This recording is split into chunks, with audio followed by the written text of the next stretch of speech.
Sometimes it's the small things that make a massive difference. Today I've come to look at feeder links. Feeder links really came about through the World Championships for feeder, because everything has to be free running on the line. But what this brought is better bite detection.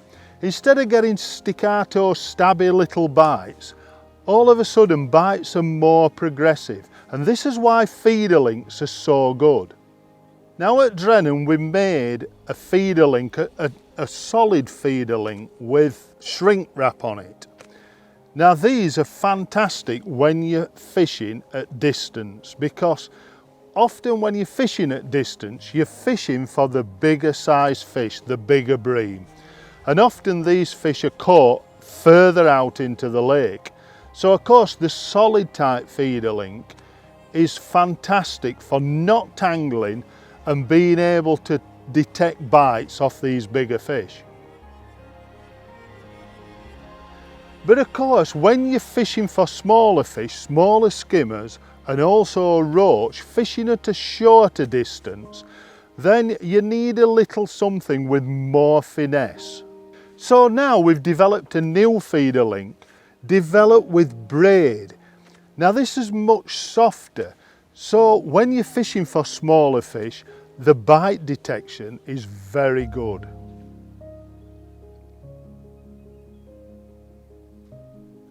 There's still a big part to play for stiff links, fishing for the bigger fish at distance.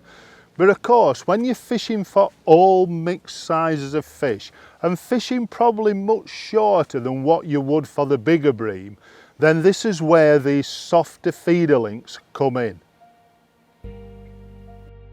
The feeder links have a D-shaped snap swivel at the bottom, and these are the best ones for me because the feeder hangs right at the bottom of the D.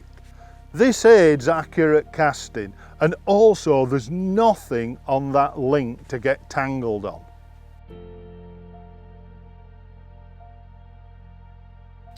The stiff links and the new braid links both come in 50mm and 75mm, 2-inch and 3-inch. I've come down here today to the fantastic Sally Walsh's Dam.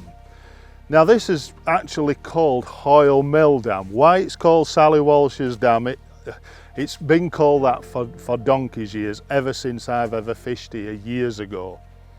It's a brilliant place to test these links because it's full of smaller skimmers and roach. Today it's been so easy to pick out any indications from liners, and every time I've had a proper bite you can see almost that the fish is on, and this is because you're fishing virtually straight to the hook. There's nothing that the fish can feel other than the quiver tip, so the bites are really positive. Today's session has started quite simple. I picked a line at 30 metres because there the bottom was very smooth. Closer in there was some bricks and rubble and you could feel it when you were pulling back with a bomb. So I elected to fish at 30 metres where it was nice and flat. I started with a big cage feeder, a bullet front cage feeder that's very accurate for casting. These distance feeders are brilliant when you're wanting to load your peg up with bait at the start.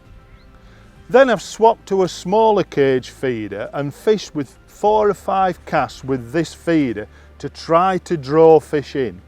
Once you started getting indications, I've then swapped around these feeders to keep fish coming.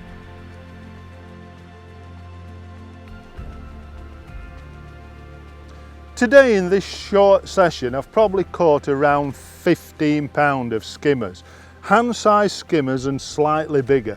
These are difficult fish to catch. Wherever you go you can guarantee these can blow your mind at times. But today I've had a great short session and put 15 pounds in the net. Sally Walsh's Dam is Barnsley and District water. It's £6 a day and it's probably the best kept place I've ever been to. There's platforms on every peg, The banks are cut, there's nothing in your way to fish. It's fantastic. So get yourself down here if you want to catch a lovely net of silverfish.